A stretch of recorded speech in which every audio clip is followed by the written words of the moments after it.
Bertemu lagi dengan saya, Gun Gun. Dan saya, Kaira, dan ayah saya, Iwel. Iya, kita mau ngomongin apa nih, Gon, Kaira? Hari ini kita akan ngomong Gun Gun gak tahu. Gun Gun, hari ini kami akan ngobrol tentang cara-cara untuk menjadi ventriloquist. Oh iya, jadi ada 4 langkah mudah untuk menjadi seorang ventriloquist. Ya, kalau langkah ini diikuti, maka insya Allah bisa menjadi seorang ventriloquist yang handal.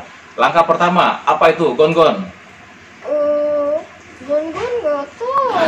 Tahu terus Gon nih. Udah kan Gun Gun bukan ventriloquist. Iya, tapi kan udah ikut latihan tadi, Gon. Aku nggak tahu.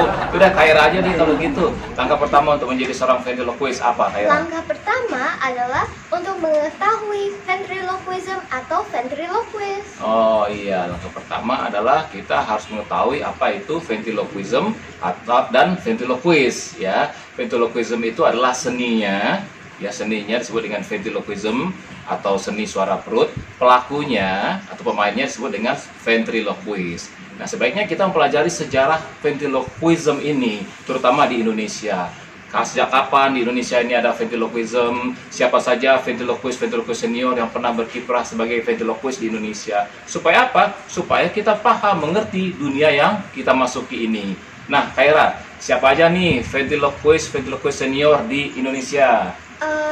Yang Kaira tahu ada Pak Mariun, Pak Gatot Sunyoto, Kak Ria Enes, Pak Budi Haha, Om Jadi Piko, Suhu Imin, Om Radit, sama Opa Agus. Oh iya, Opa Agus DS itu para senior. Cuman ada satu tuh yang Kaira nggak sebutkan. Namanya Iwel Sastra. Siapa itu? Nah, ya, jadi dengan mengetahui apa itu ventriloquism, apa itu ventriloquist sudah menjadi modal kita untuk belajar menjadi seorang ventriloquist. Itu langkah pertama. Langkah kedua apa, Kaira? Langkah kedua adalah punya boneka. Ya betul. Punya boneka itu ya harus kalau mau belajar menjadi seorang ventriloquist. Ibaratnya orang belajar main gitar, dia harus punya gitar.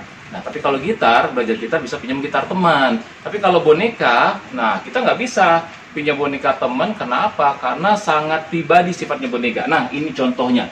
Ini ada boneka ayam. Kenapa? Saya bilang sangat pribadi, kan tangan kita masuk ke sini. Nah, kalau ini dari bawah masuknya. Nah, ada beberapa boneka masuknya dari belakang. Ya, kan tangan kadang keringetan. Nah, campur-campur dengan tangan orang lain rasanya bagaimana begitu ya. Sebaiknya kita punya boneka. Gunanya adalah supaya apa? Kita belajar ilusi boneka. Nah, belajar ilusi boneka. Jadi kita bisa bonekanya nengok kiri, nengok kanan, nengok atas, ekspresinya gitu, ketawa, ya. Nah, kita belajar dulu, kemudian cara bukaan mulut. Supaya bukaan mulutnya itu sesuai dengan kalimat yang diucapkan. Misalnya makan, makan, kalau gitu kan. Jadi makan.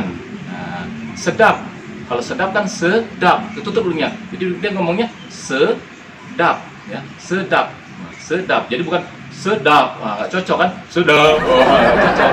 Jadi terakhir harus tutup. Nah, ini perlu dilatih. Nah, disebut dengan kemampuan ilusi boneka. Dimulai dari ini. Dulu Kaira juga waktu kecil, berapa tahun yang lalu mulai gitu. Dia main-main boneka dulu, ekspresi-ekspresinya sampai dia mengerti gitu ya, boneka ekspresinya. Lihat atas, lihat kanan, ngangguk-ngangguknya. Karena boneka ini nggak boleh mati begini.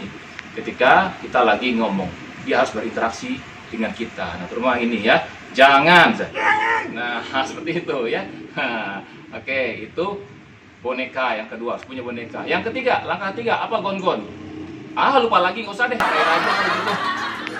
Yang ketiga adalah latih suara perut. Nah, latih suara perut ya. Gini ya, kita harus apa gini? Melatih apa? Suara perut. Nah, suara perut mesti dilatih. Nah, cara latihannya bagaimana?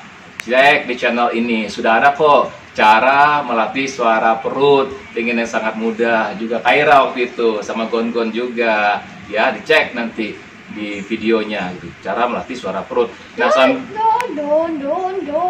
Videonya jangan lupa di like. Semua video videonya di like.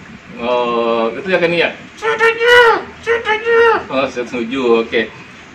Jadi nanti bisa dilihat tuh. Nah, sambil kemudian kita belajar suara perut juga, ya, apa namanya?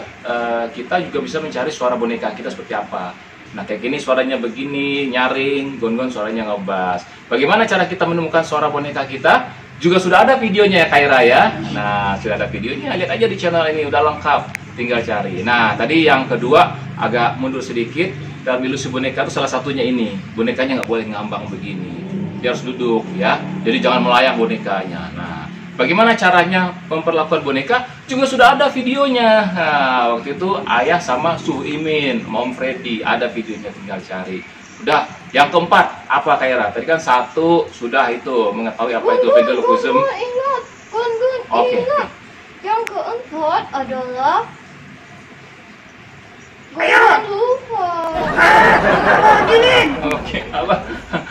Keempat Kaira aja deh. Yang keempat adalah membuat naskah. Ah iya, belajar bagaimana mempersiapkan materi dan membuat naskah. Sudah ada 4. Tadi pertama adalah kita harus mengenal apa itu ventriloquism atau ventriloquist. Yang kedua apa Kaira? Punya boneka. Punya boneka. Kemudian yang ketiga adalah Gun. gon lagi. Yang ketiga Adalah suara burung. oh, hebat ya. Tumben tahu. Iya, tumben tahu ya. Oke, nah berarti suara perut. Yang keempat adalah belajar membuat naskah atau mempersiapkan materi pertunjukan kita. Ya, itulah 4 langkah mudah untuk menjadi seorang ventriloquist yang bisa diikuti. Dan tahapan langkah demi langkah ini semuanya videonya sudah ada di channel ini. Yang penting harus selalu pantau channel ini. Makanya bunyikan apa? Ini tanda lonceng. Oh, gitu. Oke, sampai jumpa ya.